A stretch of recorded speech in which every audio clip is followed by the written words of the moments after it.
Bienvenue les bâtisseurs, c'est l'architecte. Aujourd'hui, je vais vous déballer l'iPhone 13 couleur Midnight Black. Il y a un mois de cela, je vous ai déballé l'iPhone 13 en couleur lumière stellaire. Mais cette fois-ci, je vais vous déballer un tout nouveau coloris également, c'est le coloris Midnight Black. Si vous ne connaissez pas encore la chaîne, ici on parle de bien-être numérique. Donc si ça vous intéresse, vous pouvez directement rejoindre la team des bâtisseurs en vous abonnant. Et on va directement commencer la vidéo.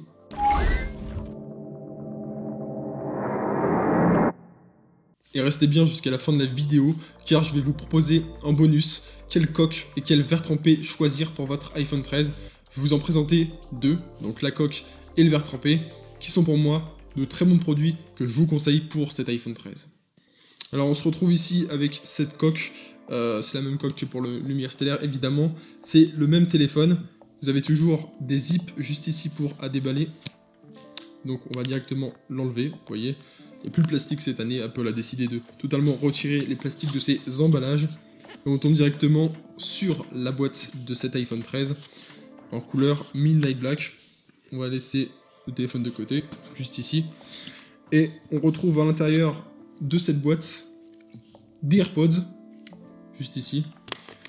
C'est une boîte qui est spécifique à la France, encore une fois. C'est une loi française, pas européenne, qui oblige les constructeurs à fournir un kit main libre obligatoirement dans les boîtes de téléphone. On va pas perdre plus de temps, on passe directement à la boîte de cet iPhone 13. Encore une fois, comme la grosse boîte, eh bien, sur cette petite boîte, vous avez deux languettes. La première et la seconde. On retourne le téléphone et on tombe directement sur cet iPhone 13 en couleur Midnight Black. Alors je suis habitué depuis un mois à la couleur lumière stellaire, donc c'est vrai que c'est assez étonnant de trouver un autre coloris. Donc vous voyez le téléphone, j'ai déjà mis des traces de doigts, excusez-moi. Voilà le téléphone dans ce coloris Midnight Black. Et on peut voir que les objectifs ressortent beaucoup moins que sur la couleur lumière stellaire évidemment, parce que c'est du noir, donc noir sur noir, ça ne se voit pas. C'est très joli comme coloris, c'est très élégant. Là on a des reflets un peu bleutés, on peut le voir avec le soleil. On a toujours le côté mat juste ici de l'appareil photo. De ce côté là vous avez le micro et les deux objectifs, le grand angle et l'ultra grand angle, la pomme au centre. Et on va directement enlever cette protection d'écran. Voilà. Et on retrouve toujours le même écran, j'ai envie de dire. C'est un écran de 6,1 pouces qui est similaire à celui de l'iPhone 13 Pro, sauf qu'il n'est pas 120 Hz. Donc vous n'avez pas un taux de rafraîchissement très élevé. Mais honnêtement, je vais vous dire, comme iOS est extrêmement bien optimisé, c'est pas forcément utile si vous n'avez jamais eu l'habitude d'avoir d'écran 120 Hz. Ça ne va pas du tout vous gêner. Au contraire, vous aurez l'impression que c'est ultra fluide. Sur la tranche droite, vous avez le bouton volume moins, volume plus, le switch sonnerie silencieux, le bouton power. En dessous, vous avez un port Lightning, le haut-parleur, un micro. Vous avez les bandes 5G, téléphone compatible 5G. Et c'est à peu près tout sur le téléphone. Dans le reste de la boîte, on retrouve également un câble USB-C vers Lightning. Toujours du Lightning cette année. Vous en pensez ce que vous voulez, mais voilà.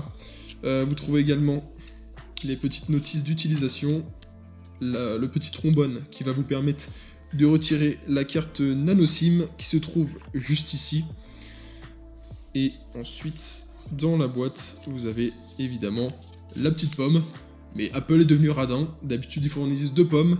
Et depuis l'iPhone 12 l'année dernière, eh bien ils ne fournissent plus qu'une seule pomme. Voilà, vous en pensez ce que vous voulez. Si vous adorez ça, eh bien tant pis pour vous, Apple n'en fournit plus. Enfin bref. Et c'est à peu près tout, c'est même tout, voilà. Il n'y a rien d'autre dans la boîte de cet iPhone 13. Comme vous pouvez le voir, c'est une boîte ultra fine, il n'y a pas de chargeur fourni à l'intérieur. Donc il faut l'acheter séparément ou alors réutiliser vos adaptateurs de vos anciens téléphones. Comme promis, je vais vous présenter deux accessoires pour l'iPhone 13 que je vous conseille. C'est ces accessoires de chez Spigen. La vidéo n'est pas du tout sponsorisée, mais c'est des produits que j'utilise depuis des années sur tous mes téléphones. Depuis mon Samsung Galaxy S6, je crois, donc ça doit être depuis 2015 que j'utilise leurs produits et j'ai jamais été déçu. La qualité est vraiment présente.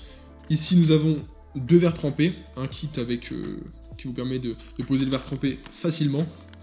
D'ailleurs, petit tips, si vous avez envie de poser votre verre trempé sans poussière, eh bien faites-le après vous êtes douché dans votre salle de bain, car les poussières vont rester collées aux parois de votre salle de bain, ce qui peut être très utile pour ne pas avoir de poussière assez embêtante sous le verre trempé. Ensuite, vous avez ici une coque, tout ce qu'il y a de plus basique, donc c'est une coque transparente, avec qui coûte 10 € je crois sur Amazon, voilà, une coque très simple, mais qui possède la technologie Air Cushion. Donc sur chaque bord de la coque, il y a une espèce de bulle d'air, comme sur des Nike Air Max par exemple, et qui permet à la coque de protéger le téléphone en cas de chute. Moi en tout cas, je fais pas plus long, je vous souhaite une très bonne journée ou une excellente soirée, passez de très bons moments avec vos objets connectés, à très vite.